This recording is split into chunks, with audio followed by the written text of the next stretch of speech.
ہم کریں گے ہر مظلوم کی حمایت۔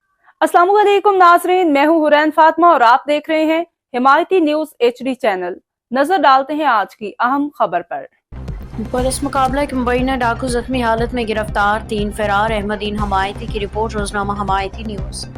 ضلع ملیر کے تھانہ سکن کی حدود بھینس کالونی روڈ نمبر 12 نزد ریلوے گراؤنڈ کے قریب پولیس اور مبینہ ڈاکو کے درمیان پولیس مقابلہ ہوا ہے، جس کے نتیجے میں ایک ملزم زخمی حالت میں گرفتار کر لیا گیا ہے، جبکہ اس کے 3 ساتھی اندھیرے کا فائدہ اٹھاتے ہوئے فرار ہونے میں کامیاب ہوئے۔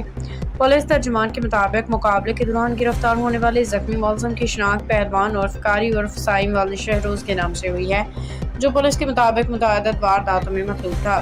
گرفتار ملزم نے ابتدائی تفتیش کے دوران اپنے فرار ساتھیوں کے نام پرویز عرف پرو چانڈیو، دین محمد عرف دینو اور ایک نامعلوم ساتھی بتائے ہیں۔ پولیس کے مطابق گرفتار ملزم کے قبضے سے ایک عدد 30 بور پستول، 2 زندہ راؤنڈ، 22,000 روپے نقد رقم اور ایک موٹر سائیکل برآمد کی گئی ہے۔ ترجمان ضلع ملیر پولیس کا کہنا ہے کہ فرار ملزمان کی گرفتاری کے لیے سرچ آپریشن جاری ہے، جبکہ گرفتار زخمی ملزم کا مزید کرمنل ریکارڈ بھی چیک کیا جا رہا ہے۔ ملزم کے خلاف قانونی کارروائی اور تفتیش جاری ہے۔ پولیس کے مطابق زخمی ملزم کو فوری طبی امداد کے لیے جناح اسپتال منتقل کر دیا گیا ہے۔ اب تک کے لیے اتنا ہی۔ مزید خبروں اور اپڈیٹ سے باخبر رہنے کے لیے دیکھتے رہیں حمایتی نیوز HD